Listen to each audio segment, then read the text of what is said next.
दोस्तों, अमेरिका ने अपना दोगलापन दिखाते हुए जिस तरीके से भारत को 25% टैरिफ से हिट किया, ऐसे में अमेरिका को लग रहा था कि भारत रूस से तेल खरीदना कम कर देगा। और ऐसे ही खबरें भी आ रही थीं कि कम कर दिया गया है और भारत को आने वाला कच्चा तेल रूस के द्वारा बीच रास्ते से ही दूसरे देशों में मोड़ दिया जा रहा है। लेकिन दोस्तों, अब जो भारत की रणनीति सामने आई है, उसने अमेरिका की नींदें उड़ाकर रख दिया है। जी हां दोस्तों, खबर आ रही है कि रूस से सस्ता तेल ही नहीं, एक और चीज भी भारत खूब खरीद रहा था और यूरोपियन यूनियन ने लगाया बैन, तो और बढ़ गई खरीदारी। दरअसल जिस बीच अमेरिका टैरिफ से भारत को डराने की कोशिश कर रहा था, उस बीच चुपके से कूटनीतिक खेल भारत द्वारा खेला गया और अब जब टैरिफ लगाई जा चुकी है तो खुलासा सामने आ रहा है। तो आखिरकार पूरा माजरा क्या है, इस वीडियो में समझते हैं। लेकिन आगे बढ़ने से पहले इस वीडियो को लाइक करके चैनल को सब्सक्राइब जरूर कर लीजिएगा, क्योंकि हो सकता है आपके लिए मात्र 1 सेकंड का वक्त हो, पर इससे हमें काफी मदद मिलती है, एनर्जी मिलती है और मोटिवेशन आता है। दोस्तों, दरअसल देखा जाए तो ट्रंप के द्वारा कई देशों पर इंपोर्ट ड्यूटी और टैरिफ का प्रहार किया गया, जिसकी चपेट में भारत को लपेटा गया है और भारत पर कोई छोटी मोटी नहीं बल्कि 25% की टैरिफ लगाई गई है। पहले 26% लगाई जाने की बात हो रही थी, लेकिन केवल इसे 1% घटाकर 25% ही लगाया गया। जबकि भारत के पड़ोसी देश जैसे कि बांग्लादेश और पाकिस्तान पर काफी ज्यादा ट्रंप के द्वारा टैरिफ डिस्काउंट दिए गए हैं और उन पर मात्र 19 या 20% की टैरिफ लगाई गई है। यानी कि कहीं ना कहीं भारत के पड़ोसी देशों को ज्यादा छूट देकर भारत के सामानों को अमेरिकी मार्केट में ज्यादा महंगे करके अमेरिका भारत को या तो उकसाने की कोशिश कर रहा है कि भारत उनसे भिड़े, या फिर वह इसे तरीके का प्रेशर बनाकर चाहते हैं कि भारत इनसे व्यापार समझौता करे। लेकिन शायद अमेरिका बीच बीच में भूल जाता है कि अब पहले वाला भारत नहीं रहा और कभी कभी अमेरिका की सोच जहां से खत्म होती है, भारत वहीं से सोचना शुरू करता है।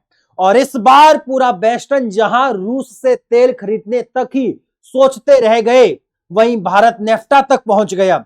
दरअसल जब इस बीच चारों ओर यह चर्चा चल रही है और वेस्टर्न मीडिया चिल्ला चिल्ला कर कह रहा है कि भारत झुक गया और भारत में रूस से तेल लेना बंद कर दिया, तो दोस्तों मैं आपको बता दूं कि ऐसा बिल्कुल भी नहीं है, बल्कि भारत ऐसा खेल खेल रहा है कि पूरा वेस्टर्न मीडिया बौखलाया हुआ है कि भारत ने यह कब कर लिया। असल में जब ट्रंप दुनिया को टैरिफ से डराने की कोशिश कर रहे थे और जब अमेरिका और यूरोप लगातार भारत को रूस से दूर करने के लिए धमकियां दे रहे थे, तब भारत ने चुपचाप एक ऐसा मास्टर स्ट्रोक चल दिया जिससे न सिर्फ ट्रंप की आंखें फटी रह गई, बल्कि रूस ने भारत को वो चीज सौंप दी जो तेल से भी ज्यादा कीमती है। जी हां दोस्तों, यह कोई आम सौदा नहीं था, यह था नेफ्ता का सौदा, एक ऐसा सुपर केमिकल जो आने वाले दशक में भारत की इंडस्ट्री, डिफेंस और स्पेस टेक्नोलॉजी को रॉकेट की तरह ऊपर ले जाने वाला है। रूस के साथ इस तरीके का सौदा करना भारत के लिए काफी मुश्किल था, लेकिन असल में जब पूरी दुनिया रूस यूक्रेन युद्ध और भारत की तेल कूटनीति पर नजरें गड़ाई बैठी थी, तभी दिल्ली के रणनीति गलियारों में एक खुफिया गेम खेला जा रहा था और इस गेम का नाम था रूस से सीधे सस्ता नेफ्ता खरीदकर चीन और अमेरिका दोनों पर प्रहार करना। यहां तक कि ट्रंप ने जब 25% का टैरिफ लगाकर भारत को झुकाने की कोशिश की, तो भारत ने उन्हें वही जवाब दिया जो कोई भी स्वतंत्र देश देता है, और जवाब साफ था कि ना झुकेंगे ना रुकेंगे। और तो और भारत ने न केवल इन धमकियों को हवा में उड़ा दिया, बल्कि दोस्तों रूस से ऐसा सौदा किया जिसकी खबर ना चीन के जासूसों को लगी, ना अमेरिका के सैटेलाइट को लगी। देखिए, सौदा रूस और अमेरिका के बीच में हुआ है, लेकिन जिस प्रोडक्ट का सौदा हुआ है उसका नाम नेफ्टा है। सुनने में कोई छोटी मोटी चीज लगती होगी, लेकिन इसकी औकात इतनी ज्यादा है कि अपने आप में न जाने कितनी ताकतों को समेटे हुए है, क्योंकि यह पेट्रोकेमिकल इंडस्ट्री की बैकबोन है। इसी से बनते हैं ऑलिफ्स और एरोमेटिक्स, जो आगे चलकर प्लास्टिक, रीजन, फाइबर और हजारों केमिकल का बेस बनते हैं। पर असली कहानी यहां से शुरू होती है कि भारत का डिफेंस, स्पेस और इलेक्ट्रॉनिक सेक्टर इसी नेफ्टा से बने हुए ग्रेड कंपोजिट मटेरियल पर टिका है।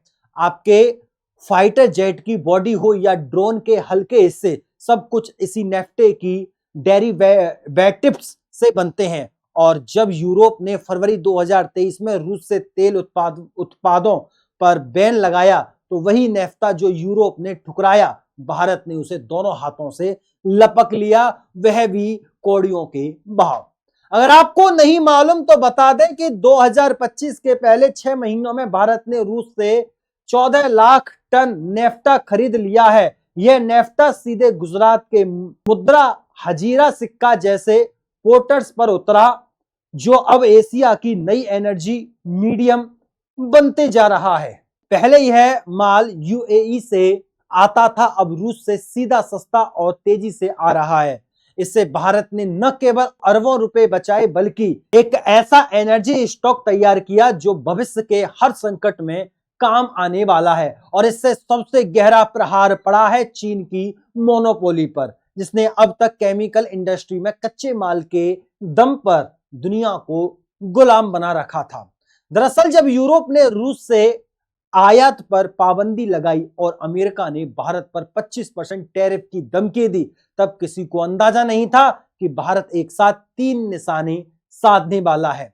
पहला कि अपनी इंडस्ट्री को कच्चा माल देना, और दूसरा चीन की मोनोपोली तोड़ना, साथ ही तीसरा दोस्तों अमेरिका को उसकी औकात दिखाना। आपको बता दें कि नेफ्टा कोई मामूली चीज नहीं है, यह वो जादुई मटेरियल है जिससे बनते हैं plastic, synthetic fibre, resin, high grade chemical और सबसे बड़ी बात fighter jets, missiles body, electronic warfare systems के हल्के लेकिन ताकतवर हिस्से। और अब यह सब बनेगा भारत में, ना चीन से इंपोर्ट होगा, ना अमेरिकी टेक्नोलॉजी की भीख।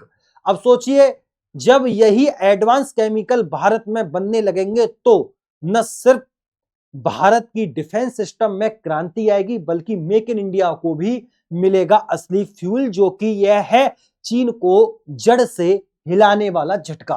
दरअसल चीन करता क्या है कि वह दुनिया से सस्ता कच्चा माल खरीदता है और फिर अपनी फैक्ट्रियों में प्रोसेस करता है, फिर पूरी दुनिया को बेचकर अरबों कमाता है। यही है उसकी रॉ मटेरियल मोनोपोली। और भारत ने सीधे रूस से नेफ्ता खरीदकर उसी मोनोपोली की जड़ों में कुल्हाड़ी मार दी है। अब भारत न केवल खुद उत्पादन करेगा, बल्कि आने वाले समय में दूसरे देशों को भी सप्लाई करेगा, वो भी उन देशों को जो अमेरिका की सजा से डर कर रूस से माल नहीं खरीद सकते। यानी भारत अब सिर्फ ग्राहक नहीं, ग्लोबल इंटरमीडिएटरी बनने की ओर बढ़ रहा है। और कमाल की बात यह है कि ताइवान भी भारत के साथ, और यह लड़ाई भारत अकेले नहीं लड़ रहा है। 2025 के जून महीने में ताइवान ने भी रूस से 2.5 लाख टन नेफ्ता खरीद डाला, क्योंकि ताइवान जानता है कि अगर चीन से भिड़ना है तो इंडस्ट्री को मजबूत करना होगा।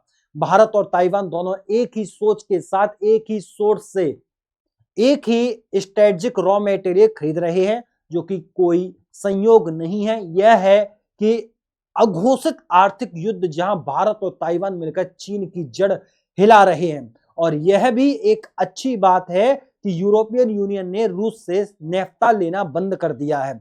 भारत ने मौका दिया और खाली जगह भर दी।